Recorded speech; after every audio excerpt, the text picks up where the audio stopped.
के तपाईँ राम्रो सस्तो अनि भरपर्दो एयरपोड खोज्दै हुनुहुन्छ भने यो एयरपोड तपाईँको लागि हो। यो चाहिँ नेपाली मार्केटमा आएको नयाँ एयरपोड रहेको छ। मलाई पनि धेरै एयरपोडहरू मध्येमा चाहिँ यो एयरपोड अलिकति राम्रो लागेको एयरपोड रहेको छ, जुन चाहिँ मसँग पनि तपाईँले किन्न चाहनुहुन्छ भने मसँग पनि यो छ। तपाईँलाई यो चाहिन्छ भने तपाईँले मेसेज गरेर यो अर्डर गर्न सक्नुहुन्छ। यो चाहिँ तपाईँको नोइज रिडक्सन वायरलेस एयरपोड रहेको छ अनि तपाईँको यो स्टिरियो साउन्डमा यो रहेको छ एयरपोड, जुन चाहिँ तपाईँले 24 आवर्स ब्याकअप रहेको छ यसको प्ले टाइम चाहिँ। अनि प्रिमियम एचडी साउन्डमा रहेको छ, साउन्ड क्वालिटी एकदम राम्रो छ अनि ब्याट्री ब्याकअप त भन्नै पर्दैन, राम्रै छ यसको। मैले चेक गरेर पनि हेरेको छु यो। अनि अलिकति डिजाइनको कुरा गर्नुहुन्छ भने डिजाइन पनि अलिक डिफ्रेन्ट टाइपको छ। कतिपयलाई चाहिँ यो डिजाइन अलिकति राम्रो लाग्छ, कतिजना नराम्रो पनि लाग्न सक्छ, तर डिजाइन भन्दा पनि यसको चाहिँ तपाईँको साउन्ड क्वालिटी अनि पछि यसको डिजाइन चाहिँ ठिकै छ।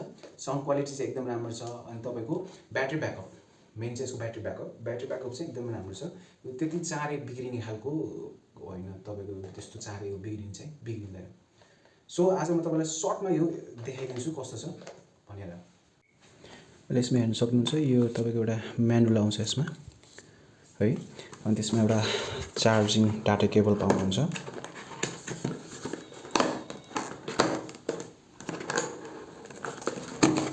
यो चाहिँ तपाईँको सी केबलको डाटा केबल रहेको छ।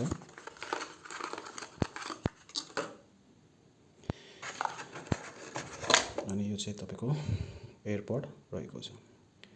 डिजाइन चाहिँ तपाईँको यस्तो छ।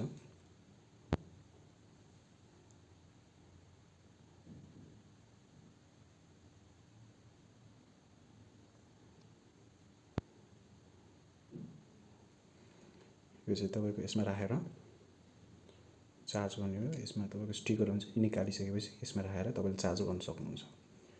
त्यो यसरी अलि न्यू स्टाइलमा रहेको छ यो चाहिँ। यसको डिजाइन चाहिँ सो यसको ब्याट्री ब्याकअप पनि राम्रै छ अनि तपाईँको डिजाइन पनि राम्रै छ अनि साउन्ड त राम्रो छँदैछ यसको चाहिँ। सो तपाईँलाई यो राम्रो लागेमा तपाईँले यो लगभग 3000 सम्म पाउन सक्नुहुन्छ अनि मलाई मेसेज गरेर अर्डर पनि गर्न सक्नुहुन्छ। तपाईँले स्पेशल डिस्काउन्ट पनि यसमा म दिन्छु। तपाईँलाई अर्डरको लागि चाहिँ मेसेज गर्न सक्नुहुन्छ।